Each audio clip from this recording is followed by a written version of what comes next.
அதுக்கு என்ன சொன்னா நான் வந்தான்னா கொன்னே போட்டுருவேன் அப்படின்னு எனக்கு நேரடியாக கொலை விட்டார். அதுக்கான வாய்ஸ் மெசேஜ் ரெக்கார்டிங் என்கிட்ட இருக்குது.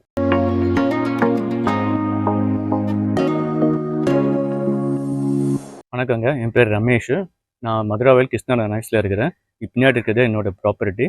இதை நடிகர் கஞ்சா கருப்புக்கு 2021 நான் வாடகைக்கு விட்டேன். முதல் 2 வருடங்கள் அவர் வாடகை ஒழுங்காக கொடுத்தாரு. அடுத்த வருடங்களுக்கு தொடர்ந்து அவர் வாடகை கொடுக்கவே இல்லை. நான் இப்போல்லாம் அது கேட்கும்போது நான் கொடுத்துறேன்னு சொன்னார். கடந்த வருடம் ஜனவரி மாதம் என்னோட ஓன் பர்பஸுக்காக தான் நான் வீடை கேட்டேன், நீங்கள் காலி பண்ணி கொடுத்துருங்க அப்படின்னு. அப்போ காலி பண்ணி சொன்னார், ஆனால் பண்ணவே இல்லை. ஆனால் செப்டம்பர் மாதம் நான் பார்க்கும்போது வீட்டில் அவர் இல்லை, அதுக்கு வேற ஒருத்தர் இருந்தார். அவர் என்னன்னு கேட்டால் நான் 1000 ரூபாய்க்கு நான் இருக்கிறேன் அப்படின்னு சொன்னார். அப்போ தான் எனக்கு தெரிஞ்சது அவர் உள்வாடகைக்கு விட்டுருக்காருன்னு. அப்போ அந்த டைம் நான் பார்த்தேன் வீடு ஃபுல்லாக மதுபான பாட்டில்களும் பீர் பாட்டில்களும் கப்பல் அடுக்கி வச்சு கிட்டத்தட்ட ஒரு லாட்ஜ் மாதிரி இருந்தார்.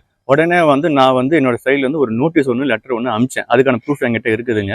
அதுக்கு உடனே அவங்க மனைவி எனக்கு தொடர்பு கொண்டாங்க.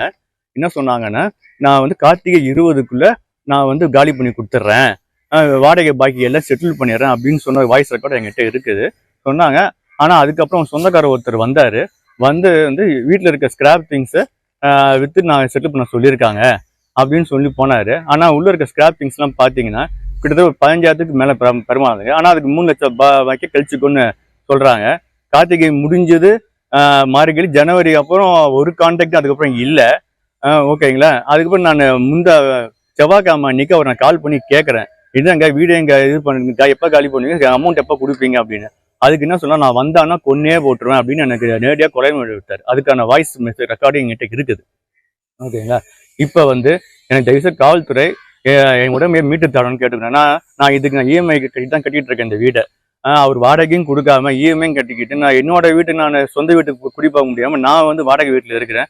மிகுந்த மன உளைச்சிக்கு ஆளாயிட்டு இருக்கேன் நானும் என் மனைவியும் குடும்பமும். தயவு செய்து காவல்துறை தக்க நடவடிக்கை எடுத்து இந்த வீடை மீட்டு கொடுக்கணும்னு என்னை காப்பாற்றி கொடுக்கும்படி நான் கேட்டுக்கொள்கிறேன்.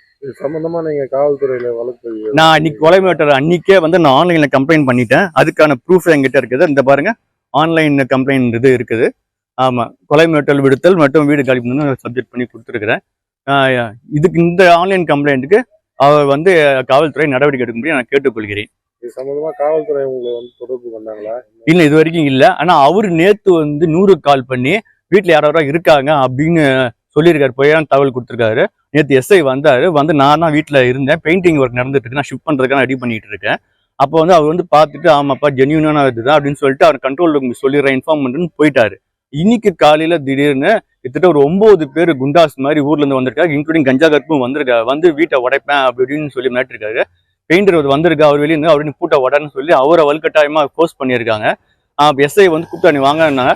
நான் சொல்லிட்டேன், சார் கொலை மிரட்டல் விட்டுருக்காரு, 9 பேர் குண்டாஸ் இருக்கும்போது என் உயிருக்கு பாதுகாப்பு இல்லை, நான் வரமாட்டேன் அப்படின்னு சொல்லி நான் 100க்கு கம்ப்ளைண்ட் ரைஸ் பண்ணியிருக்கேங்க.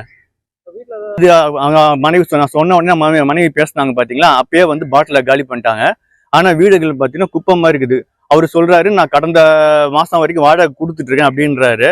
ஆனா அவங்க மனைவி வாடகை பாக்கி இருக்குதுன்னு சொன்னது என்கிட்ட ப்ரூஃப் இருக்குது. வீடை பாத்தீங்கன்னா பல நாட்கள் வழங்காத வீடு மாதிரி தான் அதை வச்சிருக்காங்க. அவரை 3 லட்ச ரூபா வாடகை பாக்கிங்க, அட்வான்ஸ் 1 லட்ச ரூபா கொடுத்து. சொல்றீங்க, முன்னாடியே நீங்க கேட்கலையா வாடகை? நான் கேட்டுட்டு தான் இருந்தாங்க, இந்தா கொடுத்துருவேன் அந்த கொடுத்துருவேன். இல்ல அவர் வீடை காலி பண்றேன்னு நான் சொன்னேன். சரி காலி பண்ணுவேன், காலி பண்ணா போதுன்ற மாதிரி ஒரு ஸ்டேஜ் நான் வந்தேன். அதையும் நான் சொல்றேன் காலி பண்ணியா கொடுங்கன்னு. வீட்டையும் காலி பண்ணாம வாடகையும் கொடுக்காம என்ன ரொம்ப மன உளைச்சலுக்கு ஆளாக்குனாருங்க அவரு. 3 லட்ச ரூபா அவர் தரணும். ஆமாங்க, தரணுங்க. அதுக்குதான் கடைசியா என்ன சொல்றேன், இந்த ஸ்கிராப் எடுத்துட்டு நீங்க கழிச்சுக்கோங்கன்ற மாதிரி சொந்தக்காரர் மூலியமா சொல்லிட்டு சாவியை கொடுத்துட்டு போயிருக்காங்க சொந்தக்காரர் மூலியமா. நாங்க திறந்து பார்க்கும்போது தான் தெரிஞ்சது அது ஸ்கிராப். என்ன பொறுத்த வரைக்கும் அது ஸ்கிராப் தாங்க. அவர் சொல்றாரு, அவரு 3 லட்சம் எப்படிங்க கழிச்சுக்க முடியும் அந்த பொருளை? இப்போ அவர் கொலை மிரட்டல் விட்டுதான் சொல்லுவீங்க, அது சம்பந்தமா எதனா ஆடியோ இருக்குங்களா? ஆடியோ என்கிட்ட இருக்குது.